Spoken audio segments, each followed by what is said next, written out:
Mr. Mark Kenneth C. Gallego. Ladies and gentlemen, ang pundok sa nagkahiusang mananagat. Ang kinabuhi sa katawan sa sitio Talisay o Brandi nakasentro sa dapling sa suba o kadagatan o nag-agad sa panalangin sa tubig na mao'y tinugdan sa ilang panginabuhi. Ang ilang pagpangisda, hindi lamang usang trabaho, kundi usang kapamaagi sa paglahutay o pag-amuma sa pamilya. Diin ang matagbalod, nagdala o paglaong o paminahanglan alang sa adlaw-adlaw na kinabuhi. Bisan pa sa kusog na ulan, baha o punos, ang mga mananagat nagpabiling likod, pinaagi sa ilang pagtuo o pagtampo sa Ginoo. Pinaagi sa ilang patron, Senyor San Isidro Labrador. Ang balaang magbalantay sa mga mananagat. Sa matag paglawig sa ilang sakayan, ilang gidala ang pagnaog nga uban sa grasya sa Ginoo o panabang ni Senyor San Isidro Labrador. Ang tubig mahimong dalan sa panalangin, panaghiusa o kalinaw sa komunidad.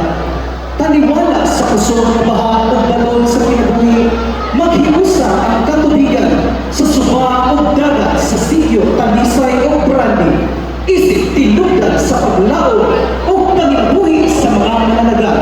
Kini naghunagway sa dili matarong na panaghiusa sa komunidad nga bisan pa sa kalamidad nagpadayon sa pagpaningkamot, pagtuo o pagtinabangan.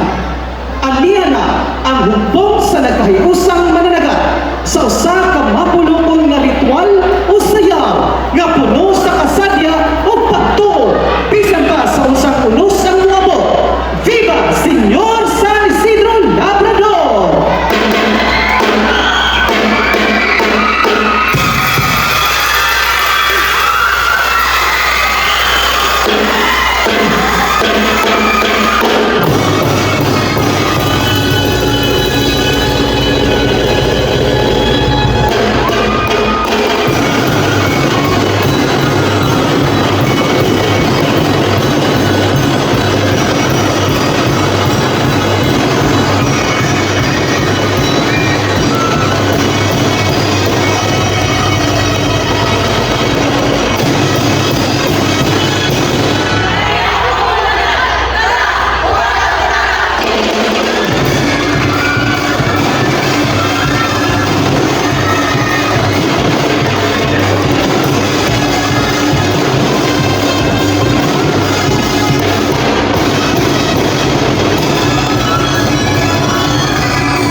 Ladies